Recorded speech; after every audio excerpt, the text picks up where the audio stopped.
Hello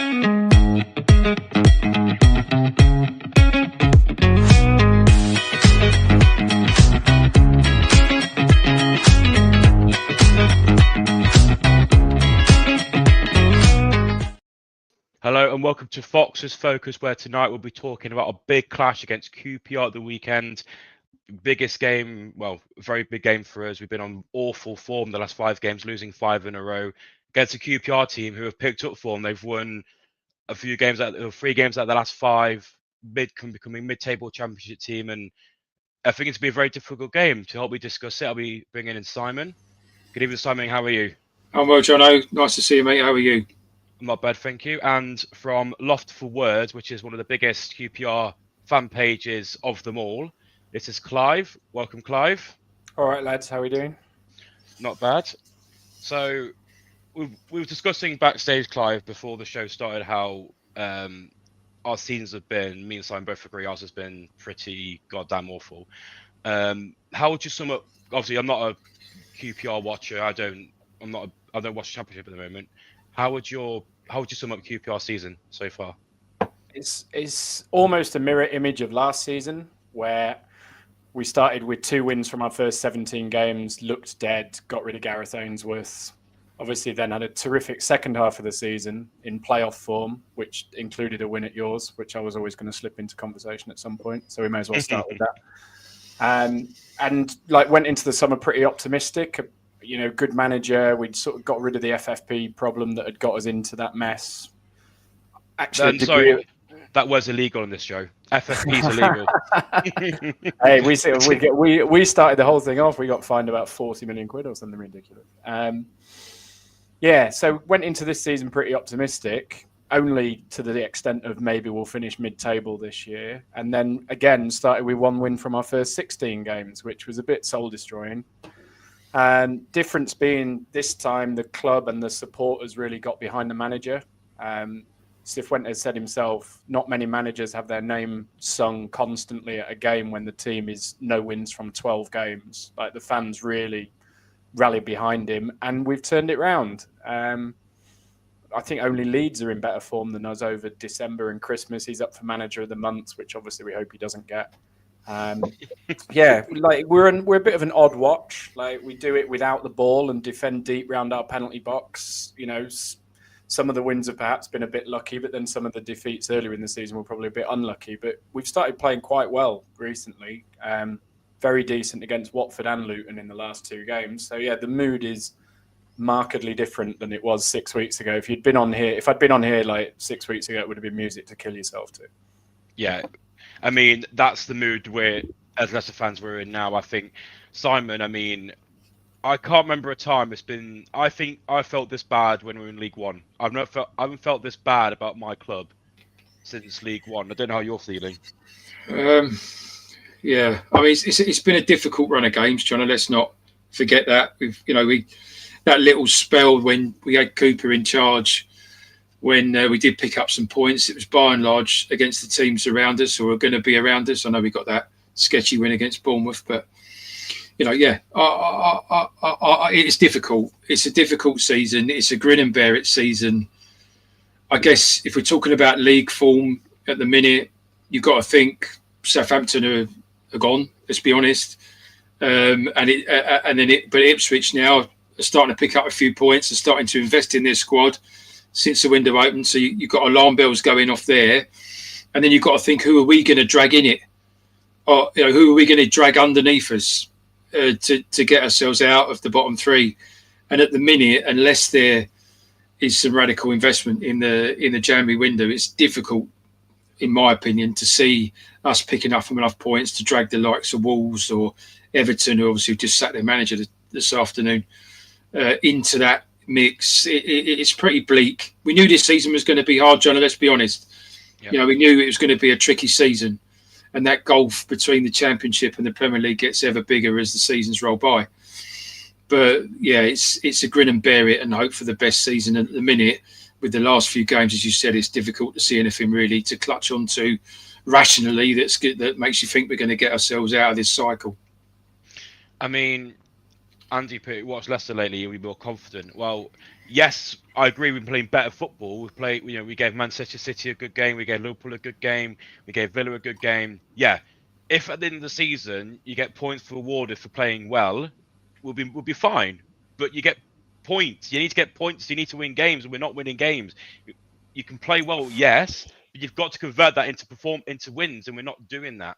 We need to find this proof of the pudding against Palace. If we play like we have against Liverpool or Man City, we'll beat Crystal Palace. But if that, we'd have to wait for that to happen. Now, we were also discussing, Clive, before how if Leicester do get relegated, like we've got the EFL down our throats about sanctions, points deduction, stuff like that. So from a team's perspective, from being a regular Premier League club to now being kind of stuck in the mid-table of the Championship, how does it feel to be in that position?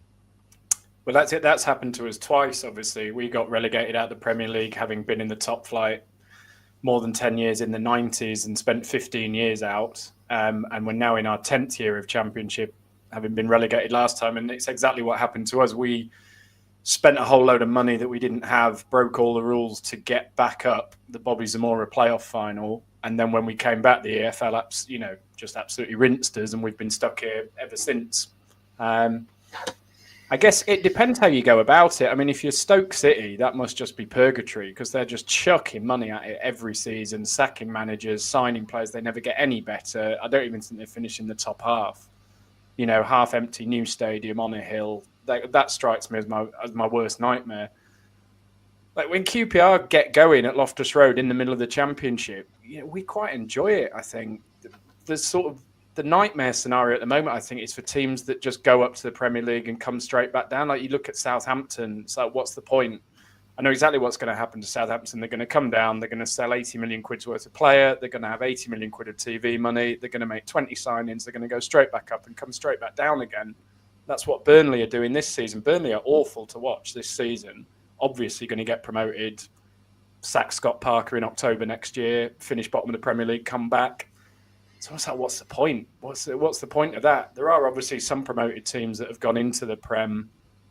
Forest are doing great this year. Brentford, Brighton, Fulham have done all right. So it's not impossible. But I think the worst thing is that you come down to the Championship, you bully it because you've got loads of money, you get in the Premier League and you come straight back. That strikes me as purgatory, really. But like you guys, what did you have? You won the Premier League, you've been at Wembley, you've been in Europe. If you offered me that for QPR over the next 10 years and then we never win a game again, I'd take it. I'd absolutely take it. So this is what I mean. Like as a Leicester fan, at the moment I dislike my club. I think obviously I love my club to pieces, but the way it's being run is awful.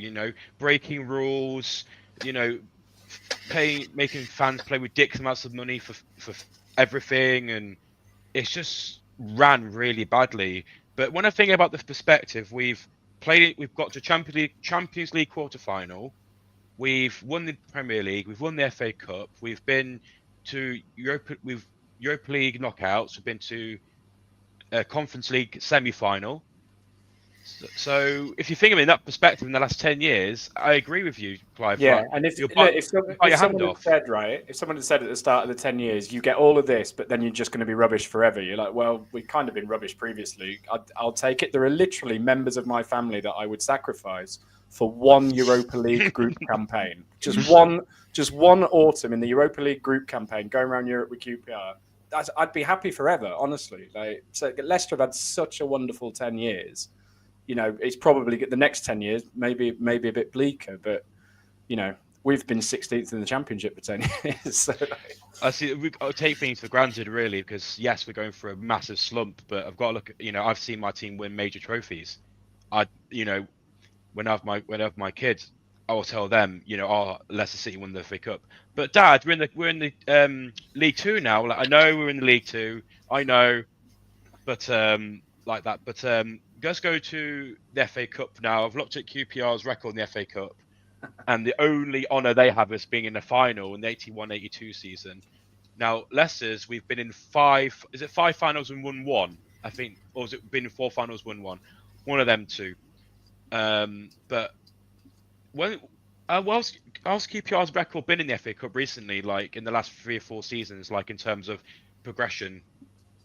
Worse than anybody else's, literally, statistically worse than anybody else's in the country. Terry Venables was manager in 1982, which probably gives you some clue. We got there, took Tottenham to a replay as a second division side, so that was something else. But yeah, no team in the country has been knocked out in the third round of this competition more than QPR. We went in the second division for 3 years. We're like, oh, we start in the first round here, so we might have a chance. We lost to Swansea 4-0, Grimsby 1-0, and Vauxhall Motors after a replay in the 3 years we were down there. So that didn't help us. 19 first-round exits in the last 25 years, I think. We've won 8 FA Cup ties in 26 years. It just, and not played anybody. We never, no offence, but we never even get that much of an interesting tie. We get Tottenham going to Tamworth this weekend. I know they're charging them 50 quid, but I'd bloody love to go to Tamworth. We'd get beat, but, at least we'd have fun. So we specialise in boring draws, weakened teams, and early exits. That's basically the story of us in the FA Cup. It's been bleak. Well, ever since we won it, I think we've been poor. I think we've not really progressed as much as we thought. And again, against teams you thought bad teams, when probably the worst performed Premier League team you can come across at the moment. So apart from Southampton, I think we're the second worst team in the Championship, in Premier League. But you're up against one of the worst teams in the Premier League coming up this Saturday. Again, I said it, I think QPR will beat us. I think with the QPR fans singing, because they'll be up for it. Coming to a Premier League club is always going to be a big day out, and getting the fans ready. And I do think QPR will either give us a very good game or they'll win. The way we are playing at the moment, I can't see us breaking QPR down. What do you think, Simon? There's two ways to look at this game at the weekend for me. The first one is, no disrespect to Clive, but it's an opportunity against what is a lower level of opposition to try and get some confidence into the players, to try and get a victory that builds a bit of confidence going into those 2 games against Palace and Fulham next week, which are obviously both very, very important to us to try and reverse the recent slump and try and drive ourselves back out of that bottom 3. So you can look at it that way in terms of you would think Van Nistelrooy would be trying to kind of sell it to the players in that way of, come on, let's get out there and kind of stop the rot. But the other half of it is, I think the last 5 games have drained quite a bit of confidence out of our squad. I think there's players making bad decisions on the pitch that they didn't used to make before because they're getting jeered. Let's be honest, at times the likes of James Justin is getting quite a torrid time of it from our fan base and the local media, etc. And you can see the confidence has drained out of him, and some of the decisions he's making he wouldn't have made 2 years ago, and he's gone from an England international to almost looking like a kind of League One player, in the space of a few months. It's a bit sad to see, if I'm honest. So that's what worries me. QPR are in good form. They won the last 2 games. They look like they're on an upward trend. We're coming into it on the back of some defeats, and you start to worry that actually with the form of the 2 teams and the confidence of the 2 teams, that it could be a painful afternoon for Leicester. Yeah, I see that. But Colin just put a post saying, "Forrest, we love you." I mean, apart from you in the Champions League, 40, 50 years ago, you've not won anything since. So I'll just keep your Forest mouth shut if I were you. But I'll go back to a comment that Dawn put a bit earlier about younger supporters. Like, from a QPR perspective, is it hard bringing in young fans? Because obviously nowadays young fans, football fans, are going to the big clubs like Man City, Manchester United, Arsenal, because they want to be part of a big club. Is a club what's the draw of young supporters nowadays for a club that's, as you said, in the middle of the Championship? The weird thing that's happened while QPR have been quite poor in the last 3 years is we've been selling out every home game, and it's quite a young crowd. There's a couple of YouTube channels. If you look at there's a YouTube channel called All About Ours, I think, which is basically young kids following QPR around, filming their goal celebrations and stuff like that on the odd occasion we score a goal. And I think, look, a lot of teams now play in the same kind of stadium, brand new stadium that all look the same. The atmosphere is quite difficult to get away to get going. Loftus Road is a proper old school ground in the middle of a housing estate, surrounded by pubs. Like, you can get a really good atmosphere going in there. You can afford the tickets. They're not expensive. All around us in London, you look at how much it costs to get in at Arsenal, Tottenham, West Ham, and all of these clubs are getting rid of their concessions as well, because they just want tourist fans, don't they, at Tottenham and West Ham and whatever. They don't want an 8-year-old who's only paying 20 quid to get in or whatever. So, we're affordable. We've got a great ground. We are now competitive in the Championship. We've got safe standing. No VAR is a huge thing. I think that the Championship should sell more. I find the Premier League unwatchable because of VAR. So you can come and watch a competitive team in an old ground with good atmosphere. You can stand up. You can afford to get in, and there's no VAR. It's not like as bleak as it sounds. Like, we finish 16th in the Championship every year. And I think you're seeing that reflected. Like, we're bringing thousands on Saturday. The support has been unbelievable for the last 2 years while the team's been rubbish. And like I said, they really stuck behind the manager this year as well when they could have turned on him. So support-wise, I think we're doing all right. I think that's what Leicester thinks guilty of. I think our support hasn't been amazing. We've been guilty of the stadium being half empty, but by the 89th minute, because fans just leave, even if and it's quite disheartening when you see that. And I think, obviously, because as Leicester fans in the last 10 years, we've had such great success, and now we're going through a bit of a bad patch with the club, not on the pitch but also in the background. With constant PSR rule, fines going above us. I think people have been saying we're going to get one on Monday or Tuesday, a points deduction. But what do you think, Simon, of what the fans are going to? What your thought of the fans have been the last few years at the club? I think there's a few valid points here, and this is relevant for me for QPR, because Loftus Road for me is, if not my favourite ground, one of my favourite grounds in the country. It's so compact, it's so tight to the pitch. It doesn't hold a lot of people. Was it, Clive, 18,000, something like that, Loftus Road? Yeah. But it's a fantastic stadium, and there's a real atmosphere in there. Every time I've been with Leicester, there's always been a cracking atmosphere. You can almost touch the players from the front row. It's fantastic. Whereas our ground, let's be honest, Jonno, is a soulless bowl. There's a fair distance before the first row from the pitch. We've got that kind of artificial grass bit around the edge, and it doesn't really have a lot of personality like an old ground like Loftus Road. And I think the club have, if I'm honest, have played a part in segregating our support in parts of the ground, which doesn't help us to get a group of fans together to generate an atmosphere. You've got a bit going on in L1, which is right next to the away fans, and then you've got SK1 down the other end trying to get something going. But where I sit, which is in the A block in the west stand, sort of towards the family stand, you can't even hear the guys in SK1 half of the game. It's a small group of people, so we've not, as a club, done ourselves any favours by the way we've set ourselves up. The club could help, in my opinion, by allowing our vocal support to get more joined up and get that atmosphere going, because like any ground, they start things and then the rest of the stadium joins in. I think there's been a fair amount this season and last season a little bit, to a degree, of arm foldedness from our fans, where everyone's kind of sat back with their arms folded, waiting to be entertained or waiting for a spell of exciting play. And I guess it's a two-way relationship, isn't it? The fans have got to try and help the players to get that kind of atmosphere going, but at the same time as that, the players have got to generate something on the pitch to stimulate the fans to feel like actually starting to engage in that way. Our atmosphere at our ground, for the last couple of years, not just this year, has been poor, Jonno. Let's be honest. It has been poor. I remember when we won the Premier League, and I was emotional watching all the fans having their flags and the Champions League, or the Fox banner coming down.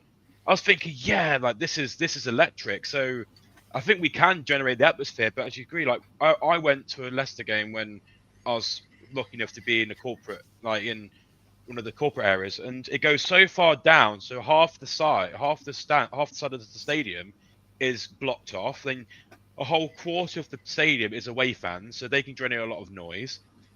Then you got one section which is the union FS guys who have their own little section, but apart from that, it's all just fans just lounging around. Like I can't really hear the noise, so I think that's something we need to take a look at as a club and as fans as well. Like, why can't we get behind our team as QPR? You think, well, we've not done much in 10 years, but the fans come in week in, week out, screaming their head off with their club, and I wish we had that soul back. And I think that's down to the owners. I think, again, why are we in this mess? Why have you got this horrible PSR charge over our head all the time? Why do you know what I mean? It's what do you have owners like? What are your owners like? And as a QPR fan, like, when Vichai was alive, we adored him. We sing his name every single game because we love him. But I don't feel Top has done as good of a job as his dad did. How's your owner? I always, it's quite cruel, really, but I always describe them as sort of benevolent but a bit stupid. They've made stacks and stacks and stacks of incredibly bad decisions. They bought us when we had just got promoted into the Premier League. There's been a sort of change of ownership between Ruben Nanalingham and Tony Fernandes since then, but it's essentially the same owners that bought us when we were in the Premier League. And we're now almost as far away from the Premier League as we've ever been. Like, there doesn't seem any chance of us getting back there. They made all sorts of terrible decisions early on, spent loads of money, got us into FFP, PSR problems that are, overspent to get back. More recently, it looked like we were doing quite well under Mark Warburton, and they broke the bank again to try and get us promoted, which has then given us another 2 horrible years since then. So, they're benevolent. They chuck money at the club. The club loses money hand over fist somewhere. We're waiting for the next set of accounts, but anywhere between £1 and £2 million a month it loses. And they just write that check and then write the debt off. So they're good as gold in that respect. They've built a new training ground. They have invested in the infrastructure. They break my heart sometimes with the decisions they make, but I think they want the best for the club. They are trying, and they fund it. They put money in. Like I say, the place loses money hand over fist. Some of their sort of harsh critics would say, well, it loses money hand over fist because of the decisions they've made, which is probably fair enough. But every team in the Championship loses money. I don't really know what this Malaysian ownership get out of funding a mid-table Championship team to the tune of £2 million every month. I don't really know what they get out of it, to be honest. Maybe it's guilt, but I'm pleased. I'm pleased they do, because we'd sort of be insolvent overnight without them. So yeah, benevolent but a bit daft over the years, I think. I mean, we've got Thai ownership and the biggest duty free in that area of the country, and like you can argue saying they give out free beer and water before games. They give out all the coaches are free. The owners get involved with the club, and the other side of it, and I think this is the bad part, is their decision making has been hilarious. What clever clogs decided to sign Brian Bertrand on a 3-year deal and played 3 games and 58 grand a week? I'm sorry, where's that decision come from?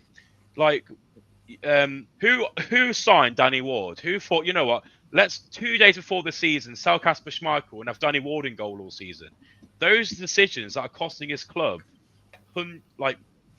loads of money. I'm just thinking that just make better decisions.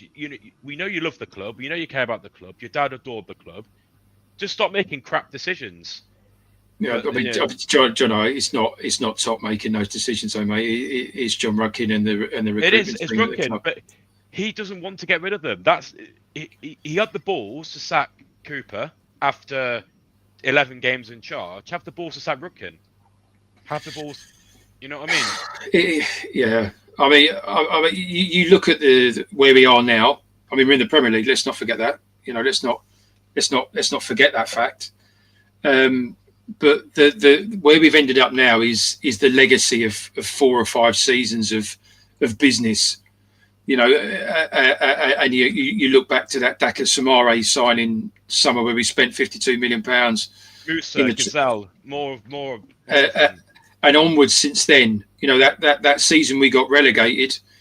You know, not the last time before. You know, with Rodgers and then eventually Dean Smith, we had the 8th highest wage bill in the Premier League and got relegated. Yeah, and the crux of that for me, Jonno, is that the club had been built on a business plan that was about finishing in European places, because before that, a few seasons before that, we had, and the wage structure and the whole club's financial structure was designed around European qualification and finishing in those top 6 spots in the Premier League, which Rodgers until that season had achieved by and large, you know, albeit we kind of choked out of the top 4 a couple of times. To be even challenging for the top 4 for Leicester City was a fantastic season. So we crash out having this huge wage bill. From memory, 7 players were out of contract that summer, which was a big part of the reason, in my opinion, why we went down, because they were being told by their agents, don't get injured, make sure you keep yourself fit, you're going, you know, your priorities are elsewhere, etc., etc. It's the club's fault, Rudkin, etc.'s fault, for allowing that situation to unravel, where you've got 7 players all walking out the door at the end of the same season who are all in and around the first team. You know, there is a legacy of years of footballing decisions that are questionable. I agree with you. But I also believe that Top relies on Whelan and Rudkin to run that football club while he's in Thailand running his business. And I think Rudkin is dug his bed and just he's comfortable. But let's get back to the game on Saturday. So a good question is from Phil is will Cuba be putting their first team out? Like, I look at the table. You are 9 points away from safety. I don't think there's no way on earth you're getting relegated. I think Plymouth and Hull are 2, and Portsmouth are not good enough to be in the Championship. Do you think you're going to go all out guns blazing at the weekend against Leicester? I mean, this is the thing. This is the big debate at the moment about whether we pick a weakened team. If we do, we'll get beat, because there isn't a lot of strength in depth at QPR and in our squad. You know, if we come and make 10 changes, whatever you guys say about Leicester, if we come and make 10 changes, we'll get beaten. So I think if you'd asked 6 weeks ago, because I just think, you know, as I said, like 1 Europa League group campaign, 1 cup final, 1 day at Wembley. That's all I want. That's all I've ever wanted. And after 10 years of being 16th in the Championship, it gets a bit soul destroying watching us toss away cup opportunities year after year to concentrate on finishing 16th in a shit league. So if you'd asked me 6 weeks ago, even I would have reluctantly said, look, we've just got to toss this one off. We're bottom of the league. We can't go into League One. We've got to focus, you know, energies and resources. But look, we're as close to the playoffs as we are the relegation zone. Now, we couldn't be any more mid-table.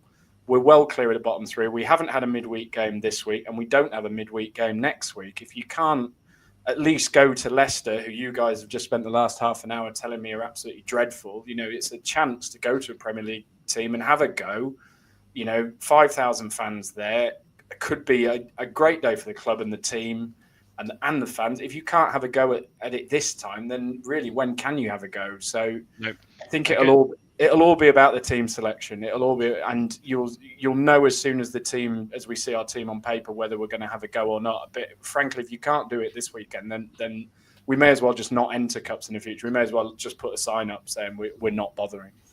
What 3 key players would you like to see on that team sheet on Saturday? What 3 players will show you, right, we're going to be going for this? Jimmy Dunn's our best player at the minute. Steve Cook is a huge miss for us at centre-back. He was just absolutely pivotal to the turnaround, and unfortunately he's injured. So he's a huge miss, you know, in a game like this where you're probably going to be defending your penalty box. So, you know, he's not going to be playing. That's injury. Jimmy Dunn has been colossal during this run. I mean, if he got injured, it looked like he dislocated his shoulder last week, and honestly, the whole world fell out of my arse. So if he plays this week and gets injured, then I guess I'm going to look really stupid. But that would be an indication of how seriously we're taking it, whether he's playing or not. Michael Frey, is our top scorer, and you won't have seen a footballer quite like him. He's not built like a footballer. He doesn't look like a footballer. He sort of looks like somebody's dad is playing in the game. He runs like the top half of his body is having an argument with the bottom half, but he is weirdly effective and is now our top scorer. He's scored in the last couple of games, but he's just coming back from injury. So what's his name? Michael Frey, but he's called Mishy Frey. He's not sure himself because he's got it tattooed. He's got his own name tattooed across his chest in case he forgets. So he's a bit of a character, a bit unorthodox. And he's coming back from injury, so I guess if they were thinking of resting someone, he would come out. And I guess Ryan Colley, who's out of the youth team and looks like the sideshow Bob from The Simpsons, play instead. So that could be an indication of how seriously they're taking it.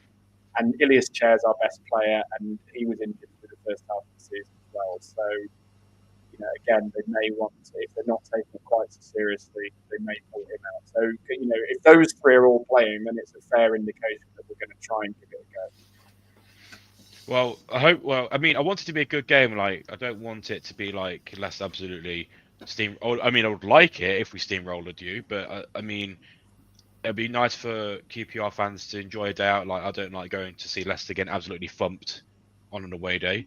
So, hopefully it's a tighter game than just one team being dominant. Now, Phil's put another question saying, who's been the best player for both clubs?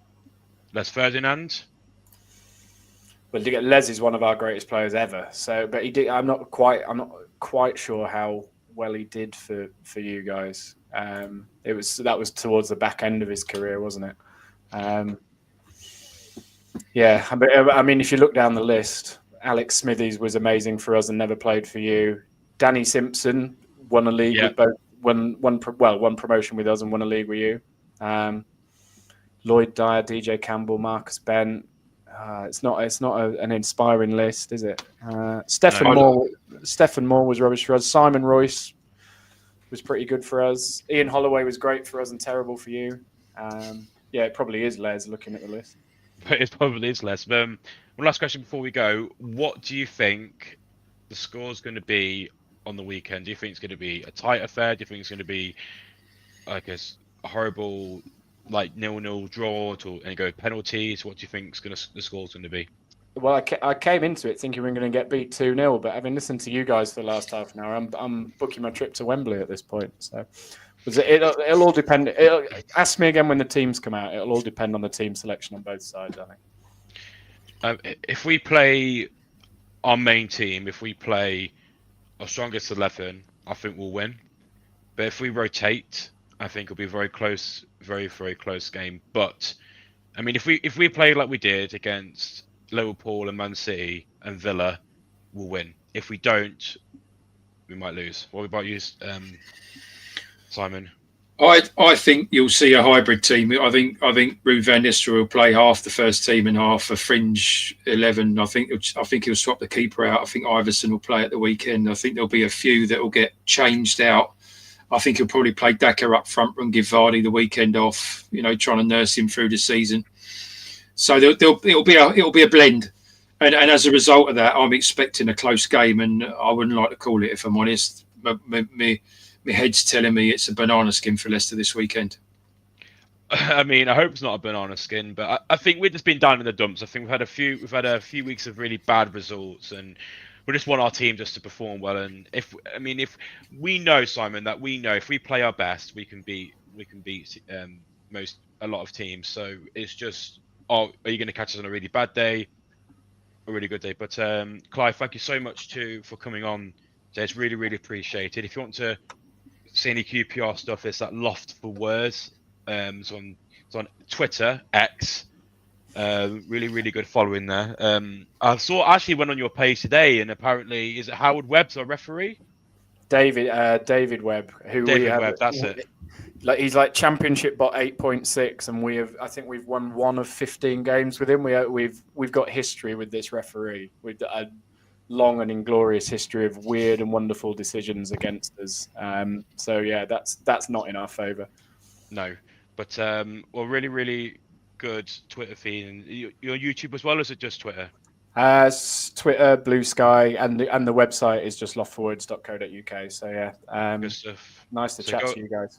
Going over and see his stuff, but really, really good. And thank you, Simon, for joining me as well. And we'll be back next Thursday. We might have a watch along, but the important show is on Sunday, which is famous aftermath show with Jamie. We're discussing the result against QPR, and Phil will show on Monday. Thank you everyone so much for watching, and we shall see you soon. When I actually get the music up, here we go. The Leicester City machine is on the march again. Leicester Fan TV presents a variety of content like fan discussions, match analysis, and engaging with Leicester fans worldwide. We want your views live, thanks to our sponsors, Everard's, Pucker Pies, Hologram, Take Me, Newbie & Co, and the Fox's Arms. Want to watch more content like this? Hit the like button. Give us your views. Hit subscribe to Leicester Fan TV and make sure to follow us on all socials.